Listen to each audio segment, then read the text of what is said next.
One of the advantages that the Democrats have when they took control of the Senate is they took control of the committees, and the committees could investigate the Trump administration. And the Judiciary Committee that issued this report, of course, oversees the Department of Justice.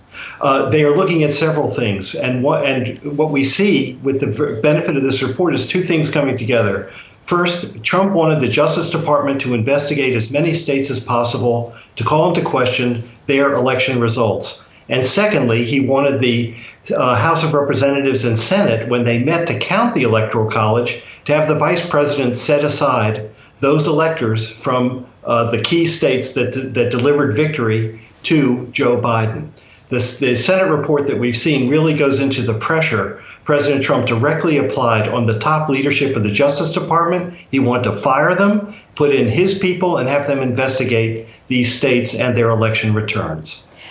Did the people that you've just outlined, the former president's aides in the Justice Department, give evidence to this committee? Oh, yes, and others have been subpoenaed to give more evidence. So a record is building.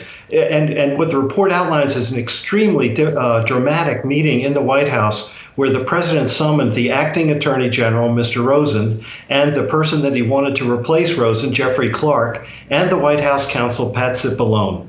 And what happened was that Trump said to Rosen, I know that you're not going to overturn the election. I want to replace you.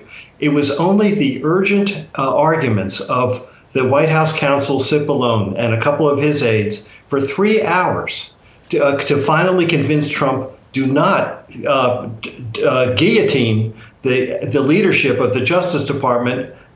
Everyone else in justice will resign. I will resign, and you will have effectively a murder-suicide agreement. And Trump pulled back, and that meant that the Justice Department was able to stay intact and did not do anything to try and overturn, at Trump's direction, the election of the president. And so what happens now? This goes into the public domain. You also have on the House side a select committee, of course, looking at everything on January 6th, the day that they were counting the electoral votes.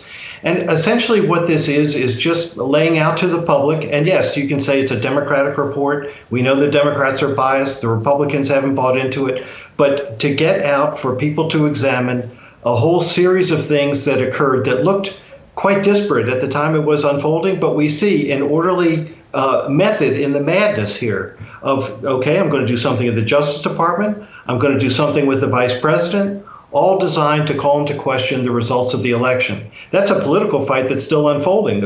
Many Republicans think that Joe Biden was not legitimately elected. But this goes to counter that argument and to show what Trump was doing in his final days as president. So that is the political fight. Is there a further legal fight on these questions? As the congressional committees try to get testimony, evidence from various people, and particularly Trump's former aides, Trump will try and assert executive privilege to prevent them from testifying. But he's no longer the executive. We have only one president at a time.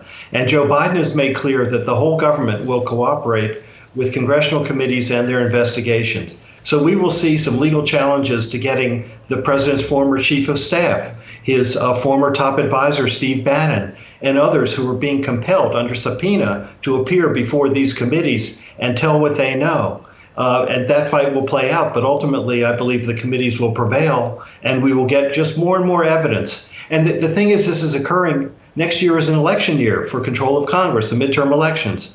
Republicans don't want this, but this is going to leach into the political system throughout all of next year. And I think the Democrats feel it will help them. And I think Republicans and Trump are afraid it will hurt them.